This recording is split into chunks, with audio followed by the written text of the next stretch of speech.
শিক্ষার দিগন্তে এক উজ্জ্বল নক্ষত্রের পতন। সমাজ গঠনের এক মহান কারিগর আজ আমাদের মাঝে নেই। আমরা কথা বলছি বিশিষ্ট শিক্ষাবিদ, খ্যাতনামা বিজ্ঞানী, সমাজসেবী মনকির হোসেন সম্পর্ক। বিশ্বাস করুন, শুধুমাত্র একটি নাম নয়, এটি এক আদর্শ, এক আত্মত্যাগের প্রতীক। ১৯৫৪ সালের ২০ সেপ্টেম্বর জন্মগ্রহণ করেন তিনি। ভিডিওর মাঝে সকলের কাছে একটি অনুরোধ, আইএসএফ অর্থাৎ ইন্ডিয়ান সেকুলার ফ্রন্ট সহ ভাইজানের সমস্ত রকম খবরাখবর সকলের আগে দেখতে আইএসএফ ফরএভার আমাদের এই ইউটিউব চ্যানেলটিকে সাবস্ক্রাইব করে পাশের ঘন্টাটি বাজিয়ে রাখুন। ছোটবেলা থেকেই রসায়নে অসাধারণ প্রতিভা দেখিয়েছিলেন। মুম্বাই আইআইটি, তাইওয়ানে উচ্চতর গবেষণা, সব পেরিয়ে, সব ছেড়ে তিনি ফিরে এলেন দেশের জন্য, সমাজের জন্য। ২০১১-১২ সালে তিনি প্রতিষ্ঠা করেন বীরভূমের দারুল হুদা ইসলামিক ইউনিভার্সিটির বেঙ্গল ক্যাম্পাস।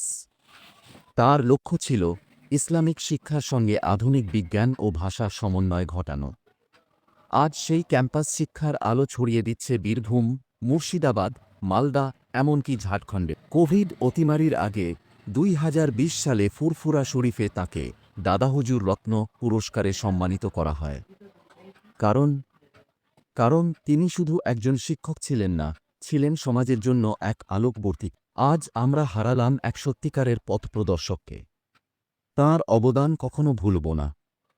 শিক্ষা ও সমাজ গঠনের এই অসমাপ্ত লড়াই চালিয়ে যাবে আইএসএফ। পীরজাদা নওশাদ সিদ্দিকী বলেছেন, মনকির হোসেন ছিলেন সত্যিকারের মানুষ গড়ার কারিগর। তাঁর এই প্রয়াণে শিক্ষাক্ষেত্রে যে শূন্যতা তৈরি হল, তা কখনো পূরণ হওয়ার নয়।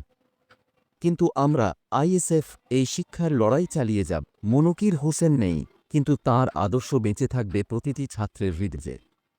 তাঁর অম্লান স্মৃতির প্রতি আমাদের শ্রদ্ধাঞ্জলি। ইন্না লিল্লাহি ওয়া ইন্না ইলাইহি রাজিউন।